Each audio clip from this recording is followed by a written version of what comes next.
Chapter 59, The Night Greyfard Burned, Part 4. Unknown to Morveth, unknown to the royal guards, and unknown to almost everyone inside the capital, a completely different battle was already being fought. Not with swords, not with aura, but with information. Inside one of the highest chambers of Lyssara's palace, two women sat across from one another.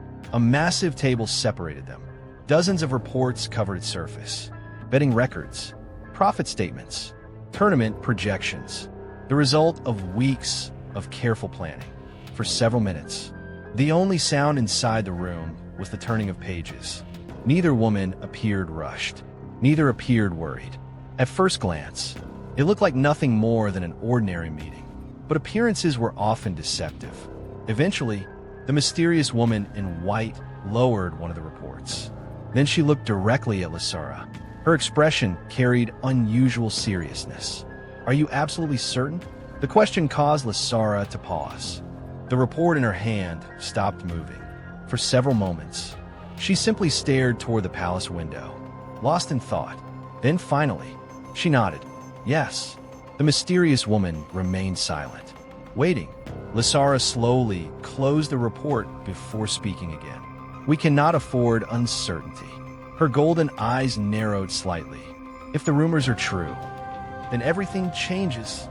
The atmosphere inside the room immediately became heavier. Even the mysterious woman straightened slightly, because she understood exactly what Lyssara was referring to. Still, she asked, "You truly believe she may have returned?" For the first time, something resembling concern appeared in Lyssara's eyes. A rare sight. Very rare. "I hope not."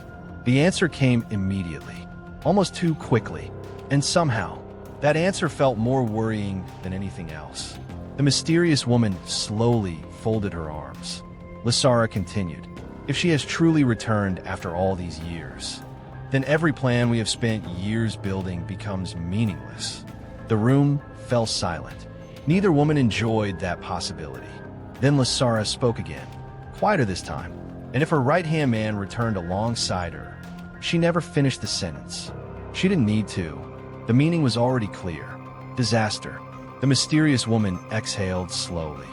For the first time that evening, she looked genuinely uncomfortable. Then eventually, she changed the subject. "The timing concerns me." Lyssara looked toward her. The woman in white continued, "The spy you assigned to observe Morveth still hasn't reported back." A faint frown appeared on Lyssara's face. "That was unusual. Very unusual." The mysterious woman continued, "And I don't know why, but I have a bad feeling." The room became quiet once again. Outside the palace windows, the royal capital continued celebrating. The distant sounds of laughter and cheering occasionally reached the chamber. Yet somehow, those sounds felt very far away now. Then unexpectedly, Lyssara smiled. A small smile. The kind very few people ever saw. "You worry too much." The mysterious woman raised an eyebrow. Lyssara leaned back slightly. "I'm not helpless." The woman in white immediately snorted. "That's not exactly reassuring." That earned a slightly larger smile from Lyssara. Then finally, her expression softened. Besides, the mysterious woman looked up. Lyssara met her gaze directly.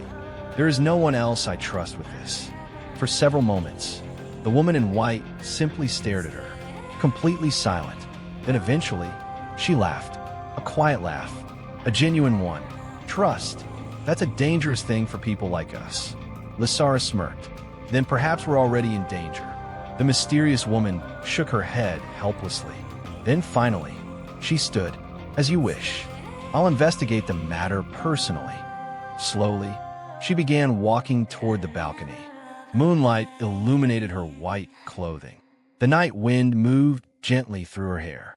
For a brief moment, she stopped, then looked back toward Lyssara. "Be careful." Lyssara simply waved her hand dismissively. "I'll survive." The mysterious woman sighed, then vanished into the night. Neither woman realized it, but that simple departure would soon change everything. Meanwhile, far from the palace, another figure was approaching. Morveth. The old assassin walked calmly through the palace district. Several elite members of the Draegor Clan followed behind him, silent. disciplined, dangerous. As they approached the palace, Morveth's eyes suddenly moved upward. For only a brief moment, he saw a white figure disappearing into the distant night sky. The mysterious woman in white. Leaving, Morveth's footsteps never stopped, but a grim smile slowly appeared on his face. Interesting, very interesting, because out of everyone inside Greyfard, she was perhaps the only variable he had not fully accounted for. And now, she was gone. The board had suddenly become much simpler. Soon, Morveth arrived before Lyssara's palace. The royal guards immediately became alert. The atmosphere changed instantly, because nobody arrived at the palace accompanied by that many Draegor Clan elites without a reason. Morveth stopped before the entrance. His gaze remained calm, cold, controlled. "I wish to speak with Lady Lyssara." The guards exchanged nervous glances. One eventually stepped forward. "My apologies, Lord Morveth, but we cannot grant entry without permission." Morveth nodded, not offended, not surprised. "Then deliver a message." The guard waited. Morveth's eyes narrowed slightly. "Tell Lady Lyssara that I wish to discuss my grandson." The moment those words left his mouth, several guards visibly stiffened, because everyone inside the capital knew the rumors. Vex, the missing heir, the dead heir, the problem nobody wished to discuss. The message was immediately delivered. Inside the palace, Lyssara listened quietly. The moment the report ended, she closed her eyes, then slowly rubbed her forehead. A long sigh escaped her lips. The woman in white had barely left, and already the storm had arrived. For several moments, Lyssara remained silent. Then finally, she nodded. "Allow him entry." The servant immediately bowed and hurried away. Outside, the palace doors slowly opened. Morveth entered alone. The Draegor clan members remained outside, watching, waiting, like wolves surrounding a fortress. And they were not the only ones preparing, because across the palace courtyard, Lyssara Greyfard had already arrived. The moment she saw the number of Draegor warriors gathered outside, her expression darkened. Slowly, her hand moved toward her spear, not aggressively, not yet, but ready. Around her, the royal guards followed suit, hands resting on weapons, eyes locked upon the clan members. Nobody spoke, nobody moved, yet the tension continued growing, like a bowstring being pulled tighter and tighter, waiting, only waiting, for someone to make the first mistake.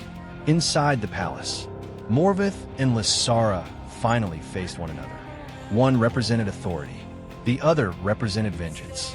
Neither smiled, neither looked away. For several long moments, the room remained completely silent. And throughout the palace, everyone could feel it. The servants felt it, the guards felt it, even Lyssara felt it outside. Something terrible was about to happen. The only question remaining was who would strike first. So, you have just listened to Chapter 59, The Night Greyfard Burned, Part 4.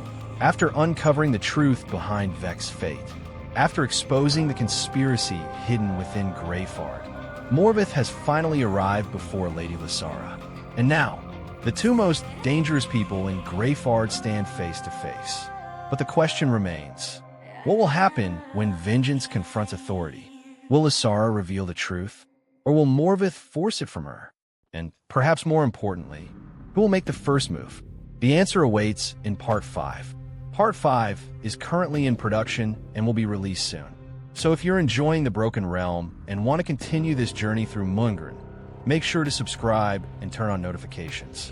The Broken Realm is an original fantasy audiobook series from Echoes of Nova. And trust me, what happens next may change Greyfard forever.